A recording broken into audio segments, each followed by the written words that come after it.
Capítulo 14. Excursão confortadora. Quantas vezes invocamos a luz nos círculos da fé religiosa? Despreocupados, aconselhamos amigos que a procurem e, em muitas ocasiões, inadvertidamente, receitamo-la para os irmãos que consideramos nas sombras. Através de conversações ociosas, indicamos criaturas que não a possuem e, sempre que tomamos a palavra em público, suplicamo-la para o mundo em altos brados. Em verdade, semelhante cooperação é oportuna e salutar, quando baseada na sinceridade e na reta intenção. Todavia, frequentemente olvidamos a palavra do Senhor que nos recomendou aproveitar as oportunidades da experiência humana, na iluminação de nós mesmos, através do devotamento ao próximo. O problema avultava em minhas cogitações. Os amigos nada me sugeriam, nada reclamavam. Amparavam-me sorridentes e felizes. No entanto, as irradiações brilhantes de que se faziam acompanhar constituíam silenciosa advertência. Eu não providenciara luz para mim mesmo, conduzira muitos desencarnados à fonte sublime das claridades evangélicas, mas esquecera as próprias necessidades. Doutrinara muita gente ou pretendia haver doutrinado, e, em todo o meu movimento verbal da pregação cristã, salientara o imperativo da luz para os corações humanos. Contudo, agora que participava de uma sociedade espiritual, reconhecia a opacidade de minha alma. Mantinha-se meu perispírito no mesmo aspecto em que se caracterizava na experiência física. Ó Senhor, por que não fazemos bastante silêncio dentro de nós para ouvir-te os ensinos, enquanto nos demoramos nos atritos do mundo? Amparo filial. A sós com Marta, uma vez que o irmão Andrade retomara as obrigações que lhe eram habituais, a fim de reencontrar-me à noite, não dissimulei a tristeza que me asfixiava. Encontrando-me em lágrimas, a filhinha esforçou-se por reconfortar-me. Estava amargurado, vencido. Expliquei-lhe. Albergado num campo tranquilo, onde todas as bênçãos da amizade me sorriam, sentia-me indigno de tanto auxílio e ternura. Não acendera a própria lâmpada à frente do futuro. Ali, ninguém me acusava, ninguém me proclamava as deficiências. Todavia, eu próprio não era estranho à minha posição. Não lhe falava com a expressão caprichosa da zanga juvenil, mas com o profundo sentimento do homem que se vê desencantado, de momento para outro, enganado nas melhores intenções. Marta, porém, pediu-me serenidade e reflexão. Asseverou que inúmeras pessoas desencarnam em minhas condições e que, naquele núcleo de trabalhadores, ninguém se julgava maior. Muitos companheiros traziam densa obscuridade consigo e nem por isso deixavam de operar, contentes e serviçais, na conquista de mais nobres expressões da personalidade. Não era lícito entregar-me daquele modo ao desânimo. Ainda que houvesse perdido o tempo de todo, não me cabia supor que as lágrimas bastassem ao trabalho reparador. Competia-me o trabalho de renovação incessante para o bem. Viagem feliz. Reparando-me o sincero propósito de reajustamento, Marta, bondosa, naturalmente interessada em consolar-me, propôs uma excursão rápida. Dispunha das horas para auxiliar-me. Ela sabia de meu íntimo desejo de visitar a Califórnia, atendendo aos apelos do coração. Por lá, alguns laços queridos me aguardavam o espírito. Acariciei o projeto com alegria quase infantil. A inquietação e a curiosidade que me marcaram os passos na jornada terrestre estavam inteiras dentro de mim. Além disso, a excursão teria maravilhoso caráter, sob o esplendor solar.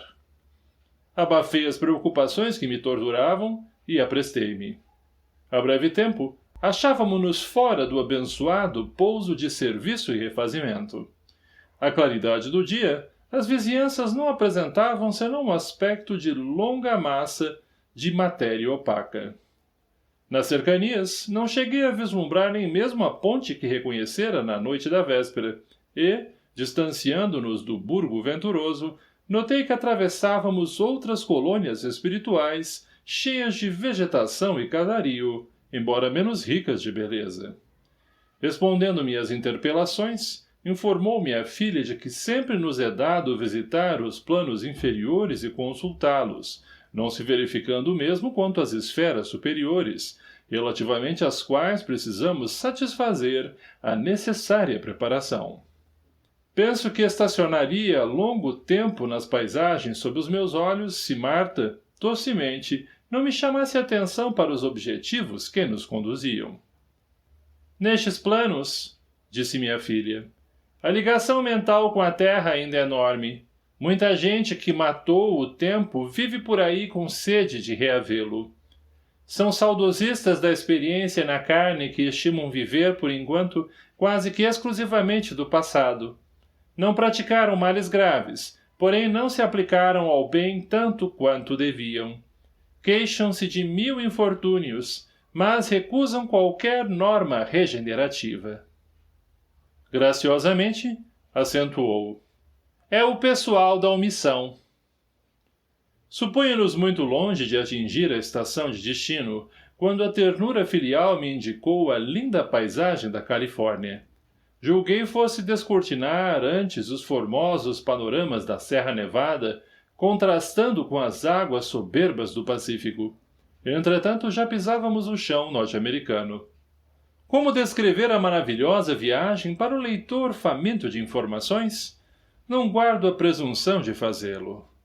Temos aqui em jogo forças e elementos inapreciáveis ao senso contemporâneo, e seria tão difícil explicar minha rápida jornada ao oeste dos Estados Unidos, quanto seria impraticável qualquer narrativa, por parte de um homem comum, aos seus vizinhos, depois de haver viajado no espaço com velocidade mais ou menos semelhante à da luz ou à do som. Se um europeu culto precisa cuidado ao comunicar-se com um esquimó, de modo a não ferir-lhe a posição mental e a fim de não ser tomado por mentiroso, que dizer das medidas que um espírito desencarnado deverá adotar em face de um amigo ainda enclausurado num corpo terrestre? Visita significativa.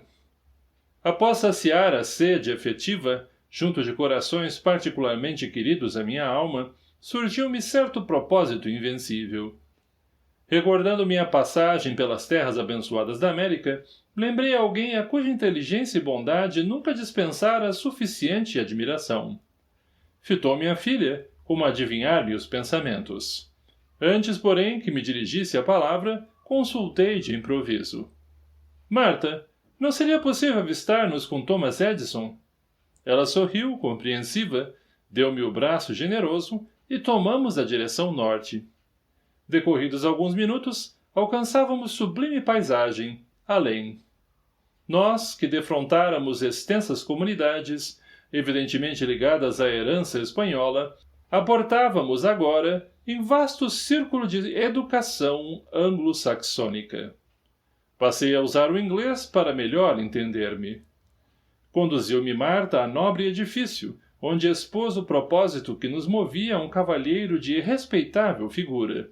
Mas, surpreendido, ouvi um interpelado anunciar que o grande benfeitor já fora avisado quanto à nossa visita e aprestava-se para o encontro. Habitava ele, esclareceu o informante, esfera muito elevada, mas viria imediatamente receber-nos por 15 minutos. Não dispunha de mais tempo. Acostumado, no Brasil, às longas conversações, embora jamais desprezasse o valor das horas, tentei, acanhado, renunciar à satisfação que pedira. Contudo, o prestimoso irmão que nos atendia esclareceu que, durante o ano de 1947, o grande inventor destacou maior percentagem de tempo para rever amigos de outra época. Enquanto aguardávamos, indaguei de minha filha sobre a barreira das formas de expressão verbal. Continuaríamos além da morte assim isolados uns dos outros pelas fronteiras linguísticas?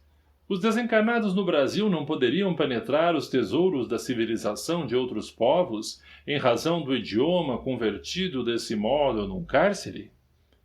Marta explicou-me com paciência que o espírito dos lares nacionais domina nos círculos mais imediatos à mente encarnada e que, à medida de nossa elevação, encontraremos mais largas demonstrações de entendimento coletivo, até conseguirmos recursos de acesso à perfeita comunhão espiritual, absolutamente libertados de qualquer inibição decorrente das dificuldades de intercâmbio.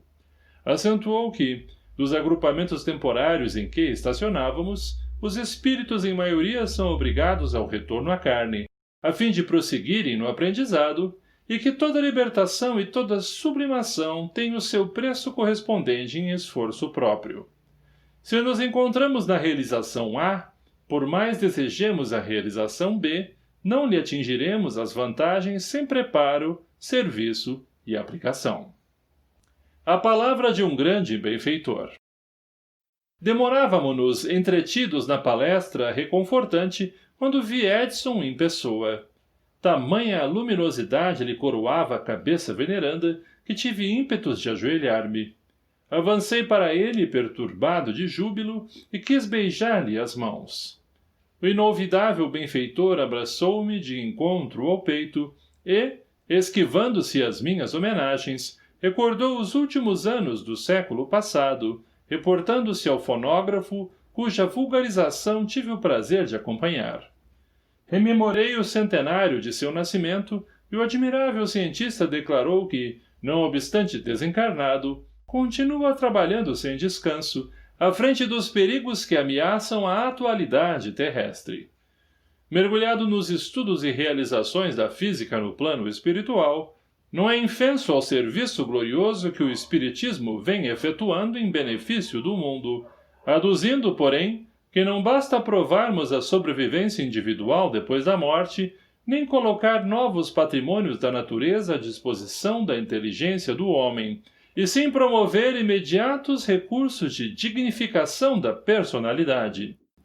Alongando-se no assunto, comentou categórico a necessidade de ajustamento da razão aos fundamentos divinos da vida, a fim de que os processos educativos no mundo observem o imprescindível respeito à fonte da criação eterna. Declarou que a desintegração atômica praticada na América é seguida com indizíveis preocupações pelas forças tutelares do planeta, afirmando que a humanidade vive, no momento, aflitivo período de transição, sem a menor perspectiva de paz duradoura, em virtude dos sentimentos belicosos que orientam os corações. Em tempo algum, asseverou sem afetação, houve tão grande impositivo de entendimento e aplicação dos ensinos de Jesus, mas, até que os princípios do cristianismo governem as criaturas de maneira geral, reinarão entre elas fome e sede, guerra e enfermidade, injustiça e medo, destruição e ruína, periodicamente. Sentindo que o tempo se esgotava, indaguei se não voltaria a reencarnar, ao que ele replicou afirmativamente. Num sorriso, porém, acentuou que esperaria um instante oportuno. Perguntei ainda pela continuidade dos seus inventos maravilhosos, com especial menção à luz elétrica, ao que me respondeu, sorrindo. O Criador é Deus, nosso Pai. Somos simples instrumentos dos desígnios sábios e justos dele. As invenções continuam na esfera transposta e no círculo em que respiramos presentemente. Agora, porém, meu caro Jacó, não será a ocasião de inventarmos uma lâmpada divina e eterna que funcione para sempre dentro de nós mesmos? Com observação delicada e construtiva, veio o abraço final, constrangendo-nos às despedidas.